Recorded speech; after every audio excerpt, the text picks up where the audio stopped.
Hi friends, ಸ್ಮಯ ಕಲಿಕೆ ಚಾನಲ್ಗೆ ಸ್ವಾಗತ.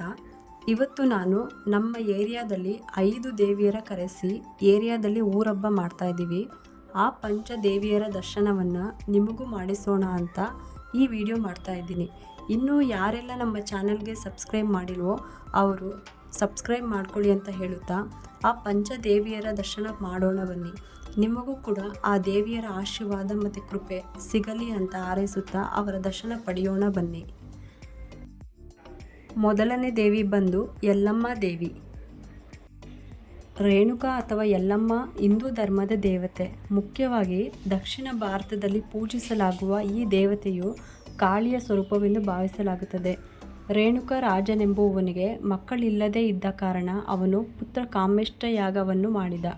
ಇದರಿಂದ ಕಾಳಿ ಸ್ವರೂಪಳಾದ ಹೆಣ್ಣು ಮಗು ಜನಿಸಿತು. ಅವರೇ ರೇಣುಕಾ ಯಲ್ಲಮ್ಮ ದೇವಿ. ಎರಡನೇ ದೇವಿ ಬಂದು ದುರ್ಗಾದೇವಿ.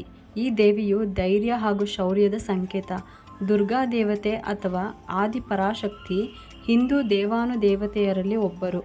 ಅವಳು ಯುದ್ಧದ ಅಧಿದೇವತೆ, ಪಾರ್ವತಿಯ ಯೋಧ ರೂಪ.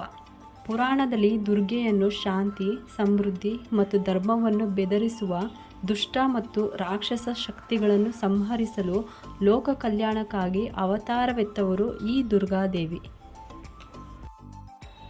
ಮೂರನೇ ದೇವಿ ಬಂದು ಬಂಡಿಕಾಳಮ್ಮ ದೇವಿ. ಬಂಡಿಕಾಳಮ್ಮ ದೇವತೆಯು ಅತ್ಯಂತ ಶಕ್ತಿಯನ್ನು ಹೊಂದಿರುವ ತಾಯಿ. ದುಷ್ಟ ಶಕ್ತಿಯ ನಿಗ್ರಹ ಹಾಗೂ ಸಾಧುಗಳ ಪೋಷಣೆಗಾಗಿ ಅವತರಿಸಿ ಬಂದ ದೇವತೆ ಬಂಡಿಕಾಳಮ್ಮ. ಕಾಳಿಯ ರೂಪವು ಭಯಂಕರವಾಗಿದ್ದರೂ ತನ್ನ ಭಕ್ತರ ವಿಷಯದಲ್ಲಿ ಬಹಳ ಮೃದು ಸ್ವಭಾವದವಳು. ಹಿಂದೂ ದೇವತೆಗಳಲ್ಲಿ ಕಾಳಿ ದೇವಿಯು ಅತ್ಯಂತ ಪವಿತ್ರಳು. ದೇವಿಯ ಆರಾಧನೆಗಾಗಿ ಭಾರತಾದ್ಯಂತ ಕಾಳಿ ದೇವಿಯ ದೇವಸ್ಥಾನ ಇರುವುದನ್ನು ನಾವು ನೋಡಬಹುದು. ದೇವಿಯ ಆಶೀರ್ವಾದ ಹಾಗೂ ಕೃಪೆಗೆ ಒಳಗಾಗಲು ವಿಶೇಷ ಆರಾಧನೆ ಹಾಗೂ ಉಪವಾಸ ವ್ರತಗಳನ್ನು ಭಕ್ತರು ಕೈಗೊಳ್ಳುತ್ತಾರೆ. ನಾಲ್ಕನೇ ದೇವಿಯಾಗಿ ಮಾರಮ್ಮ ದೇವಿ. ದೇವಿ ಮಾರಮ್ಮನಿಗೆ ಹರಕೆ ಹೊತ್ತು ಅವರ ಇಷ್ಟಾರ್ಥಗಳು ಸಿದ್ಧಿಸಿದಂತಹ ಭಕ್ತಾದಿಗಳು ನೂರಾರು. ಮಾರಮ್ಮ ದೇವಿಯನ್ನು ಪಾರ್ವತಿ ದೇವಿಯ ಅವತಾರವೆಂದು ನಂಬುತ್ತಾರೆ ಮತ್ತು ಅವಳನ್ನು ಮಹೇಶ್ವರಿ ಎಂದು ಕರೆಯುತ್ತಾರೆ. ಶಾಂತಿಯುತ ಮತ್ತು ಸಂತೋಷದ ಜೀವನಕ್ಕಾಗಿ ಅವಳನ್ನು ಪೂಜಿಸುತ್ತಾರೆ.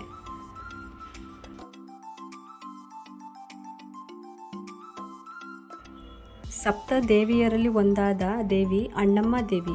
ಈ ಅಣ್ಣಮ್ಮ ದೇವಿ ಇತಿಹಾಸ ಪ್ರಸಿದ್ಧವಾದ ಬೆಂಗಳೂರು ನಗರ ದೇವತೆ ಶ್ರೀ ಅಣ್ಣಮ್ಮ ದೇವಿ. ಈ ಅಣ್ಣಮ್ಮ ದೇವಿ ಸಪ್ತ ಮಾತೃಕೆಯರ ರೂಪದಲ್ಲಿ ಈ ದೇವಿಯನ್ನು ಪೂಜಿಸಲಾಗುತ್ತದೆ.